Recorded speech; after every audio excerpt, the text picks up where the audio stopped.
That's fucking illegal. Let me tell you how I got worked in my own backyard by a pro boxer. So let me set the scene for you. Early spring of 2020, I'm in my backyard. My dad has a friend who is a pro boxer in the Philippines. He has about 61 fights. He's around my height, my weight. I think he fights at the bantamweight division in boxing. He was a very nice guy. You know, he was super humble. He taught me a lot. We started off chatting, talking about his life in the Philippines, how it is boxing over there. We started our workout. We did a very hard pad session. Then we did a very hard bag session. And then we did a little bit of strength and conditioning. And then we started sparring. So let me pause for a moment. At the time, I was under the impression that hard sparring was a big no-no. Not too long ago, from that day, I was told by a buddy of mine that he was beat up by a coach in sparring, like very badly. It was one of those really unsettling stories to hear about. You know, getting beat up by a coach, that's not cool. But he told me that not too long ago, and I came in very hesitant, and I had like a approach of not trying to offend the other person, because from what he told me, he felt like the other guy just felt offended and started flexing his ego and then beat him up. But after hearing that story, I started sparring only technical round, and I was going light with basically everyone. I wasn't used to taking my licks anymore, which don't get it twisted. I've had some gym wars before. I've got my rounds in. I'm not saying I'm some beast, but you know, I've got my licks in. So I came out with the intentions of not trying to have a war in my own backyard in front of like my parents. I was under the impression of hard sparring is a big no-no, like it's a dick move, not really necessary.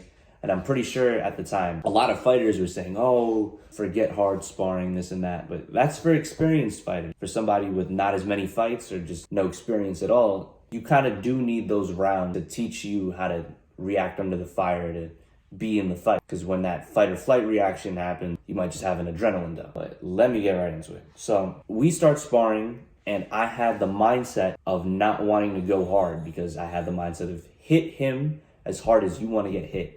But that it doesn't work like that all the time. So he was trying to teach me the pace of a real fight, but I was under the impression of, holy shit, I'm standing in front of a dude that has 60 fights, and he punches people into oblivion, bro. Like, look at this clip. Y bueno, perdió contra Cormier. La número 2, tu opinión. Tu opinión. Gabellán. Gabellán. Pasa. He's a pretty good right hand. So I was a little shook just because of how many fights he had. It was actually a pretty good learning experience. Sadly, I only had one round. You know, I'm gonna ask my dad maybe if I could find the rest of the footage, and then we'll post it maybe on my Instagram, or I'll bring it up on another podcast. Mom. Okay, Glenn. No.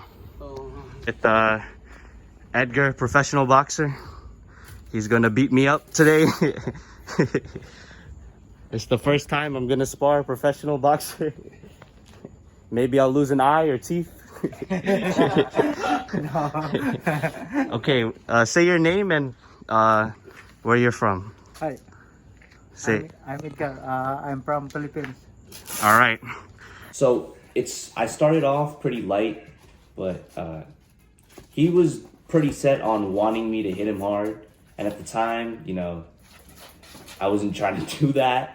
So around the end of the round, I hit him with a couple good shots, and then he came after me in the second. Like, he was trying to work me in the second. So we were throwing bombs back and forth, and I was so gassed. Because at that point, when he hit me with that overhand, at the start of the second, I was just like, I had an adrenaline dump.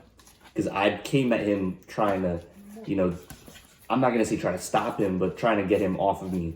Because he was pressuring me a lot. And I was like backing into things in my backyard. But I felt like I had to return with some heat. So, I mean, I'd somewhat survived the second. But by the end of the second round, I was just so dead. Like, I was in survival mode. I was just covering up, trying to bob and weave. But I was getting tagged so much. Like, he wasn't hitting me that hard. Like, he would hit me every once in a while. I'd feel like the shot. Like, my ear would ring. But, I mean, it was pretty good rounds, honestly. Third round, I came out.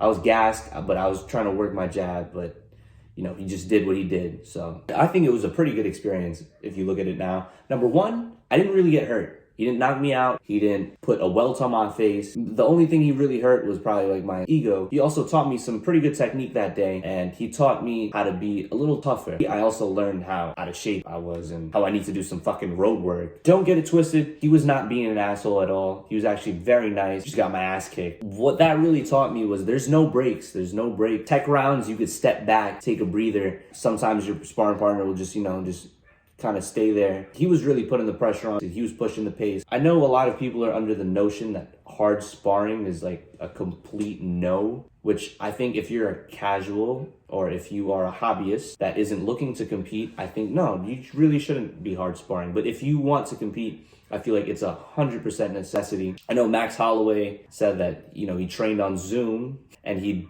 pieced up Calvin Kattar that same Zoom training camp. But at the same time, you also got to look at it like this. Max Holloway's been fighting for so long. He's been sparring hard. He's been fighting since his youth. It's just he's taken so much damage at that point, and he's so used to fighting at a fight pace that he doesn't really need those hard sparring sessions anymore. So he gets those tech rounds so he could play and work his creativity. But for people that don't have as much fight experience, I really do think you should get your hard rounds in. I think you should get those hard rounds with people at around your weight with either your competition level or a little higher in terms of experience. I think that's definitely something that would definitely benefit a lot of people.